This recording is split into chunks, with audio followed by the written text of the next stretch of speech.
Meeting of the City Council, May 26, 2021. This meeting now comes to order. Please stand for the Pledge of Allegiance. I pledge allegiance to the flag of the United States of America and to the republic for which it stands, one nation, under God, indivisible, with liberty and justice for all. Madam City Clerk, please call the roll. Yes, Your Honor. Before I call roll, I would like to announce that Councilmember Williams has asked to be excused, and I will mark him so. Mayor Gunter? Here. Council members Cosden? Here. Hayden? Here. Nelson? Here. Shepherd? Here. Tate? Here. Welsh? Here.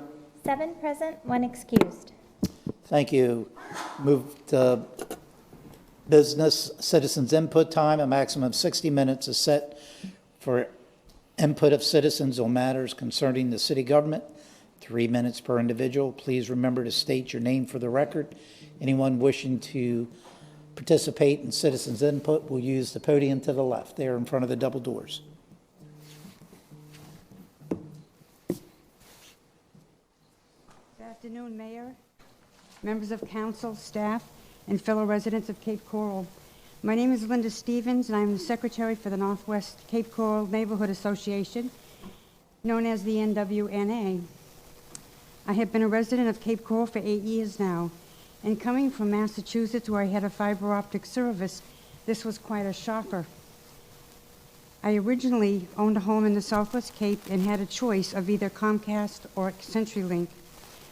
One gave me marginal speed but intermittent service, and the other gave me much slower speeds, yet consistent service. So after trying them both, I concluded that working from home would be impossible for the foreseeable future. Then I built a house in Northwest Cape and found out that now I had no choice who my ISP would be, what speeds I could expect, and there was nothing I could do about it, including paying more for faster speeds. I was pretty much stuck with CenturyLink's slowest speeds. In some cases, the fastest service is provided one street or one house over, yet the other addresses were not showing up in the ISP systems at all. All we get are empty promises that is coming soon, but no one can even offer us a timeline of when we could expect that to change. It's been painful trying to work on anything that requires the internet. Example, I was trying to load a video to the NWNA's YouTube channel, and it took me 3 tries and over 5 hours before it would actually load in. It's the same when I'm trying to update articles for our weblog or post on social media. The NWNA reached out to the city a few months ago, asking them, how can we help you bring better internet to the Northwest Cape? They asked if we could put out a survey and ask our members questions relating to their current ISP service. We happily obliged with 3 surveys and sent all of that data into the city. The data showed the residents wanted a choice of ISPs, reliable service, improved broadband speeds, and affordable pricing. We all have reasons for needing reliable connections to do our banking, to work from home, to run a business, to continue education, job interviews, telemed, communication with friends and family, and of course entertainment. So having reliable, affordable, and fast internet connections are vital to us all. We are asking our city leaders to step up and help bring us to the next level by making us more competitive to future businesses and to meet future educational and healthcare needs as this great city of ours grows. The NWNA supports the city's proposal 1,000%, and we need our city leaders to support the P3 option, act now, and vote yes. Thank you for your time and attention today. Thank you. Good afternoon, Honorable Mayor, councilpersons, and citizens of Cape Coral. My name is Renee Marizan. I'm also a member of NWNA and actually was a founding member of its foundation. I want to tell you a story about my experience with CenturyLink and internet.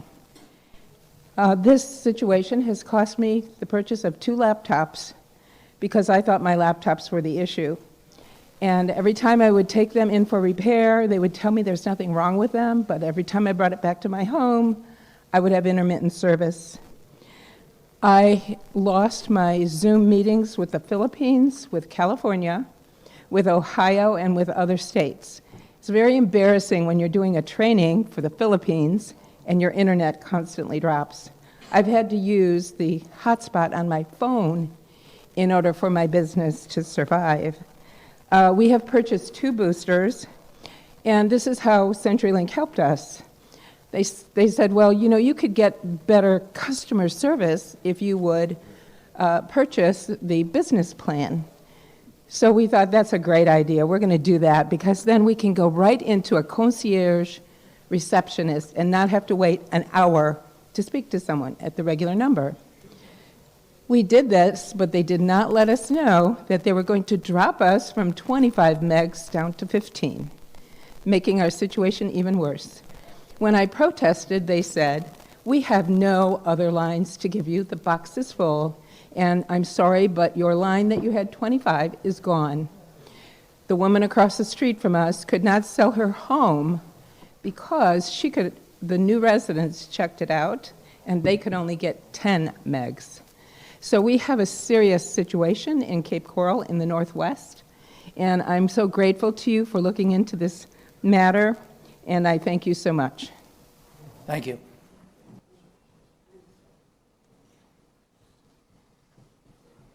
Good afternoon, Council. My name is Ralph Huber, and I live at 211 Northwest 31st Place in Northwest Cape Coral.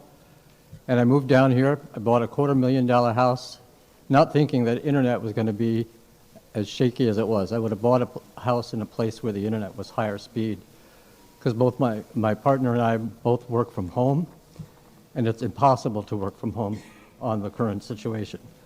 As a member of the Northwest Cape work from home blog, I sent out a message this morning to that group saying that I'm attending this meeting, and any of you that want to voice your concern about the internet, please let me know. Respond yes to this email.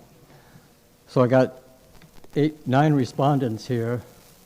Janie Ingalls from Northwest Tropicana Parkway said yes with an exclamation point. Rebecca Malagon from Northeast Cape said yes, absolutely.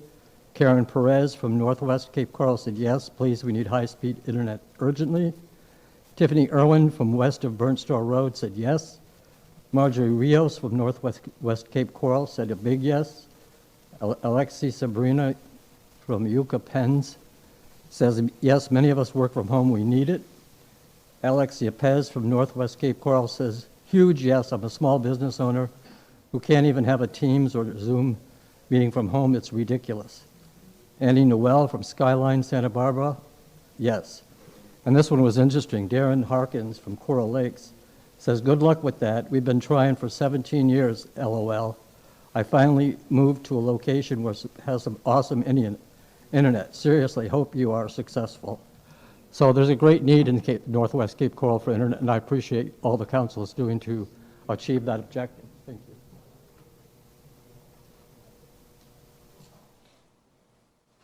Joseph Walden, 4740 Northwest 36th Street. We recently built a new home. A lot of assistance from the council members and the former mayor in a lot of the issues that we had when we went through and had that done. But now we've moved into the new home. Everything's wonderful except for the internet. We have CenturyLink. We have the same problem. My wife and I both work from home. I work for Siemens Corporation, and the daily part of my conducting business is all via phone through internet. I support the entire country, North America, Canada, Latin America, for healthcare support, and can't hardly make that happen. I will start a call with somebody in Latin America. I will have to move off to my cell phone to talk to that particular customer. I would love to have an internet speed of 10 at my house. I get 6. I get an internet speed of 6, and my wife and I both have separate lines to get 6 each. And that 6, we're paying $100 a month for that service. And we need to see something happen, and we need to see some improvement with that. And I don't know how we can make that happen, but I would love to see us get there and make that happen so we can improve this city for the future, and especially the northwest part of the Cape.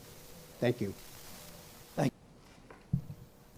My name is David Marazan, 4210 Northwest 27th Lane. I am the treasurer of the Northwest Cape Coral Neighborhood Association, and I want to talk about the internet. Surprise of all surprises. You know, when somebody takes money under false pretenses or fails to deliver services on a promised contract, I would assume that there is some kind of civil liability to that entity. It may be a good idea for the city council to take a look at that and use that as a bargaining chip. Force the internet providers to put monitors that are checked on a monthly basis for speed, to make sure the baud rate is up where they promised it's going to be. My wife and I will be on the computer together, and if she's on and I go on, I knock her off, or same vice versa. So we only have 2 laptops in the house. I've lost my ability to bank with a great degree of regularity. It has been a problem. I've missed a couple of payments because what I thought was done wasn't done. The connection was dropped, and I'm out. So I'm the one paying the late fees for something that I didn't get. So it's something that the council should really take a look at. Thank you very much. Thank you. So, Mr. Mayor, members of council, so earlier today during public input, you heard a lot from residents from mostly the northwest part of the city expressing frustration with the quality of internet services that are available. And we know that certainly the pandemic has taught us that internet service is now more crucial than ever before. It's now being viewed as infrastructure, and it's certainly important to the economic viability and economic competitiveness of the city. And so our folks in IT have been looking at this issue for quite some time and trying to come up with a plan of action to allow us to work with the industry to help stimulate more investment in this particular area. So with that, I'd like to turn it over to Michelle Hoffman to lead you through a brief discussion.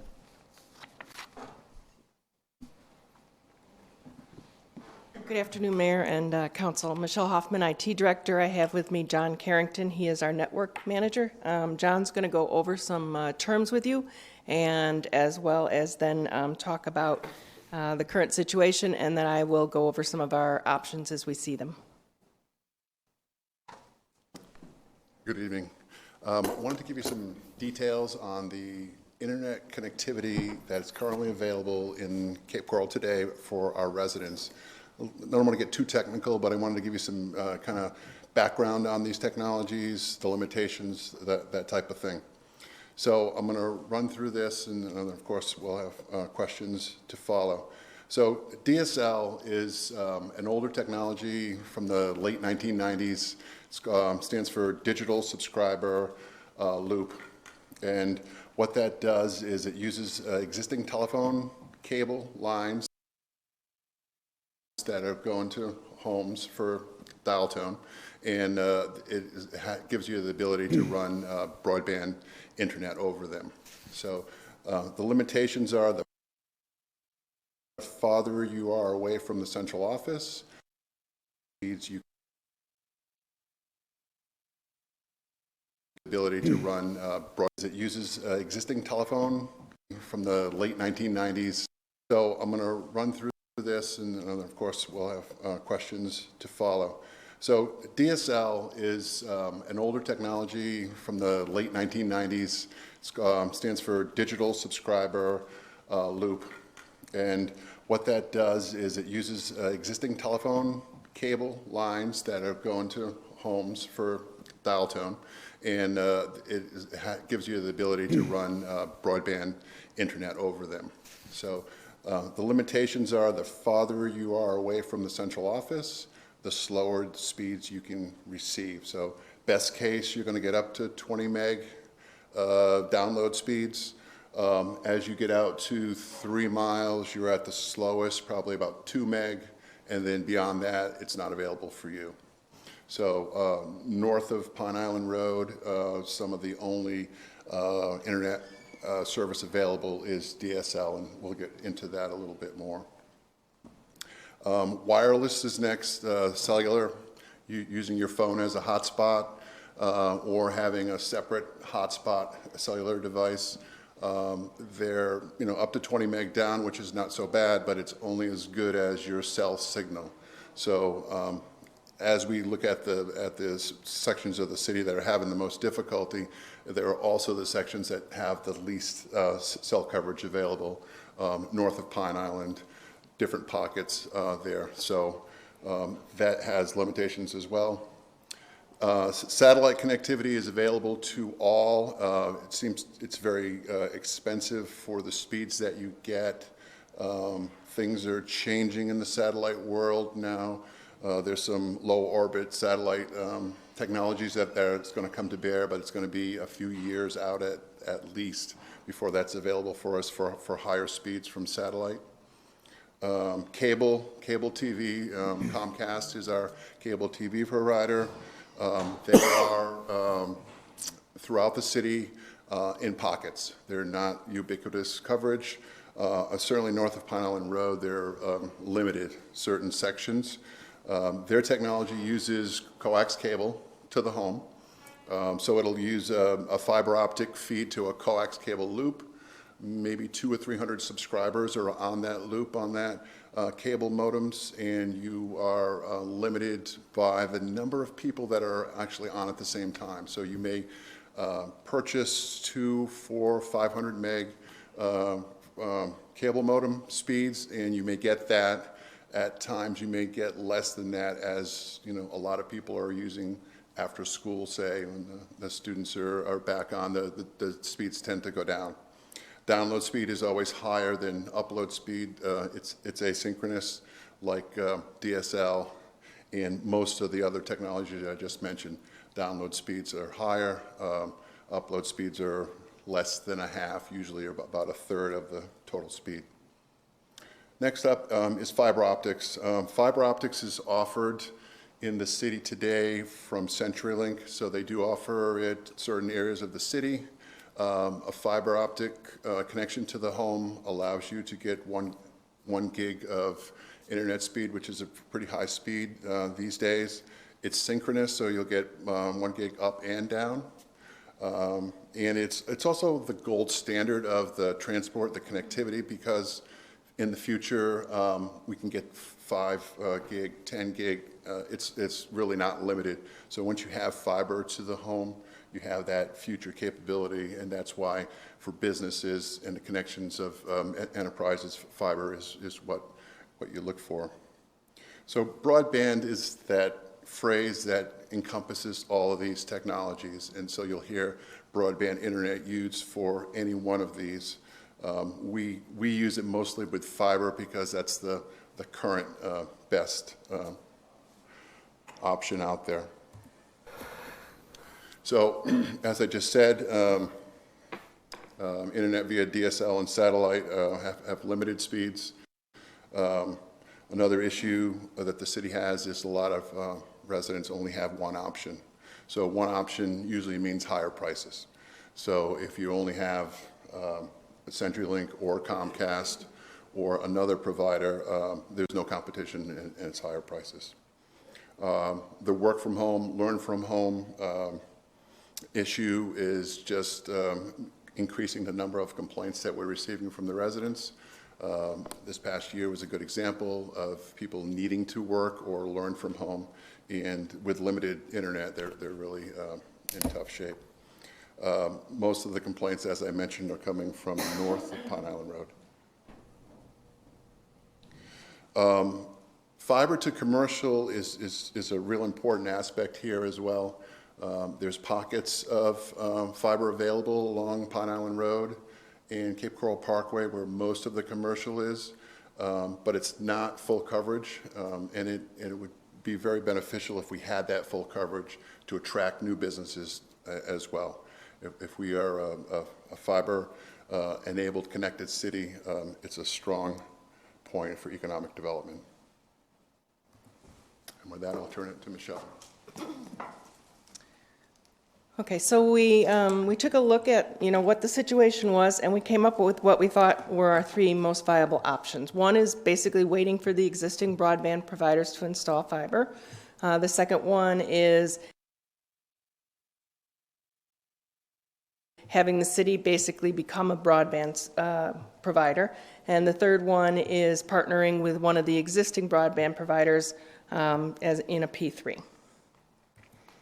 All right, so if we continue to wait for the existing providers to expand the services at the current rate that they have been expanding them, we are going to continue to hear frustrated citizens. We're going to have lost business opportunities. We're going to continue to have a lack of competition. However, if one of those vendors stepped up and made a commitment to expand faster, this would probably be a viable option. More about that in a little bit. So the city as a broadband provider, option number 2. So this is actually governed by Florida state statute. I've put a couple bullet points here. It's a lot more specific in the statute than what I have. Basically, the statute's trying to make sure the city understands what their capital and operating costs are, understands what it's going to look like for the residents, what can they afford to pay, what are they willing to pay, how many are we likely to get, et cetera, so that at some point the city understands what their likely ROI is. This was adopted from Magellan Advisors business plan that they gave to the city of Lakeland. So city of Lakeland was looking at something similar to what we're looking at. And so they kind of listed some of the proposed benefits of being a broadband provider. Obviously, we're going to increase the internet speeds.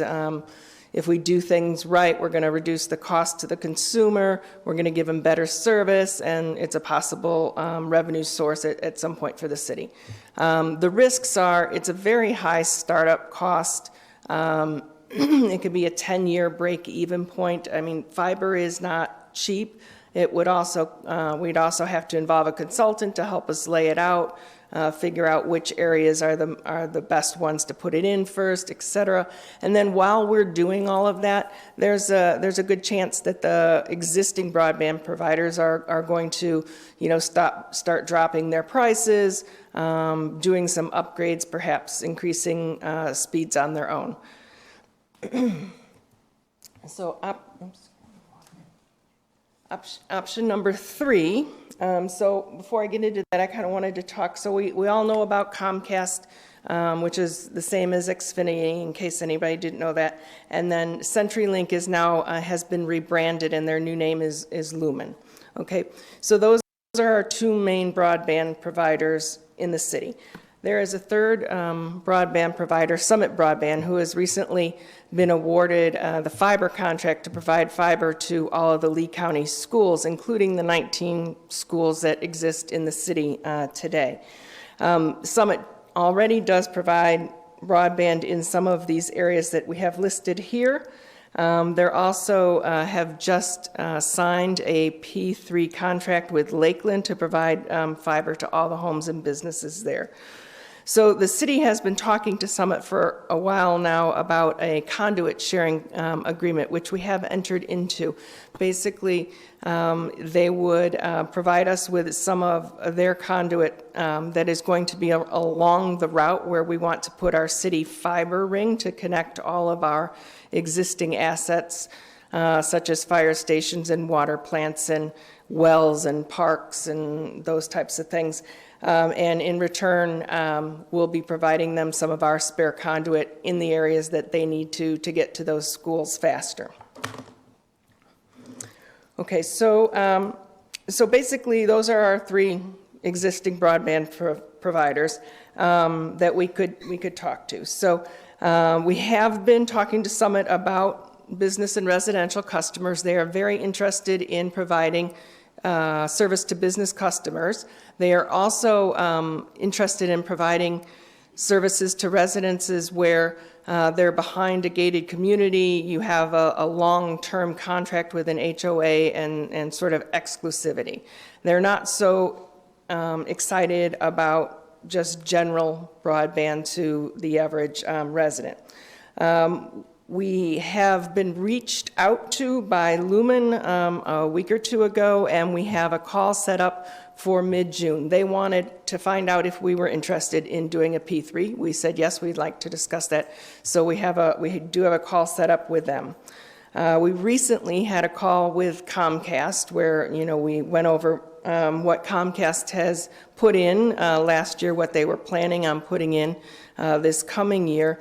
And then we talked to them about, our desire to get services to our underserved citizens and what could they, kind of do to help us. And they said, well, we're coming. After that call, they came back around and they said, we have initiated internal discussions around a rapid deployment of our services to your underserved areas. So they're discussing it, they're thinking about it, they're looking at the numbers, et cetera. So that may be a positive there.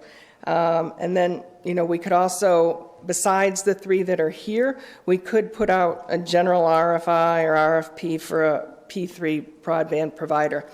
The reason we were suggesting that we do this with existing providers is we are a peninsula and it's pretty hard to get here. You either have to come across a bridge, which you have to negotiate with Lee County and others, or you have to come down from, what's north of us? Collier County, not Collier, Charlotte County, and there's not a lot of broadband right at that area to begin with, so there's not a lot to bring down. So overall, our recommendation would be to explore a P3 with the providers that exist already. However, if one of these providers really did come forward with a plan to rapidly deploy services to our underserved areas, I think that would be our number 1 recommendation because A, it would get the services to them faster, and B, it would really be at no cost to the city. And so with that, questions?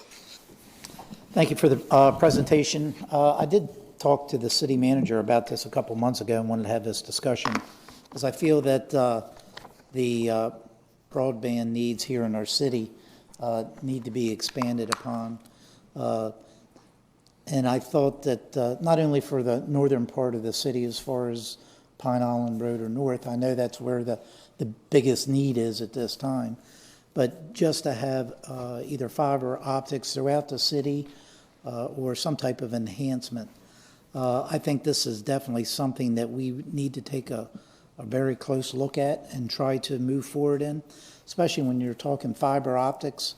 With us being one of the largest cities in the state, this could be a game changer as far as economic development, in my opinion, for bringing commercial businesses here. So I think it's very important. I think the P3 personally is the option that I would prefer. This is their forte. This is what they do for a living. So I think in the long run, it could probably be done quicker, cheaper, and be able to provide the service to the community the fastest. One of the things that I would like to see when we issue a RFP is, I think timeline is extremely important. They have to establish a timeline to provide that service throughout the city, because to me that's going to be a big variable when we decide which organization or firm that we want to move forward with. The other thing that I would like to see is, just like Comcast, I know the reason that they haven't been north of Pine Island Road is because there's not many residents out there, so it's not cost effective for them. But they're making all the money on the southern part of the city. So what I would like to see moving forward with whomever that company is that we enter that agreement with is that they provide that service first to the northern part of the city. That way, that takes care of that void first, and then they move south from that point on. So I think those two elements would be extremely important to me when we're deciding who we're going to move forward with. Councilmember Tate. I agree. I mean, that's all I was going to say is quicker, cheaper, but the first slide with all the possible negatives was very scary. When you did your presentation and you showed all the, remember? Yeah, all the negatives of getting involved in this. So these negatives were specific to the Right. city being broadband, Yeah. not necessarily a P3. I just, yeah, let's let somebody else do it, because how do we cover all those expenses in cost allocation programming? Right. Where does that money come from? Is this I know this is a bad question to ask, but is this a MSTU for the people who don't have it and now we're going to have to provide it, or this is a service the city is providing? That's a question I can't answer for you today. Me neither, so, okay, well, you get the big bucks, I thought maybe you could answer. It all depends how it's structured. I mean, this is, typically, the ratepayers would be responsible for the costs associated with the service. That's what I was thinking. Councilmember Hayden. The money from the American Rescue Plan that we talked about, Yes. how would that fit into helping absorb some of these costs? So broadband expansion is an eligible expense under ARPA. As I mentioned to you last week, our priority for use of ARPA funds is on the CRA sewer replacement project. We think we're going to come in below our estimated budget on that, and we hope that we'll have some money left over that we could commit to broadband expansion. There is one caveat, though, from reading the Federal Register that was published. You have to bring the minimum speed up to no less than 100 megabytes. So we would have to make sure that whatever investment we make, it has to be 100 megabytes. Thanks, Mayor. Councilmember Cosden. Thank you, Mayor. I love what you said about starting in the north, the underserved areas. We've got to do that if we're going to do this. That has to be the first step. It's like one of the biggest complaints I get from my district. Thank you. Councilmember Shepherd. Yeah, I won't repeat everything. With the mayor, I agree with everything the mayor said, and also the impact on how our build out of our city. I think it's very, very important. It's a magnet to the kind of businesses and development that we want here. It's a, we have to have it. Councilmember Welsh. I'm going to agree with everyone has said previous, and also that reaching out to a third provider is going to be better, because the more competition, the better service you're going to get. I mean, look what happened with Lee Health. We have a couple emergency facilities popping up that aren't Lee Health, and now all of a sudden they might be interested in doing more. So having Summit being a new player in the game might spark Comcast and Lumen to really step up their game as well. So if someone's interested, I say we give them a chance. So P3 for sure. I agree. Competition's always good. As far as the RFP, what's the timeline for staff to get something like that together? Ms. Hoffman? Let's see, for us to put the RFP together, the IT department's piece, probably a couple of months. There are examples out there that we can start from, so it shouldn't be too bad. The rest of the RFP process, I'm not sure how long it might take for procurement and the decision, et cetera. But factor in at least 6 months on the conservative side. Okay. So hopefully something by the end of the year. I think so. Okay. All right. Any other questions? You get the direction you're looking for, Mr. City Manager? Yes. Okay. Thank you. Thank you. All right, we'll move on to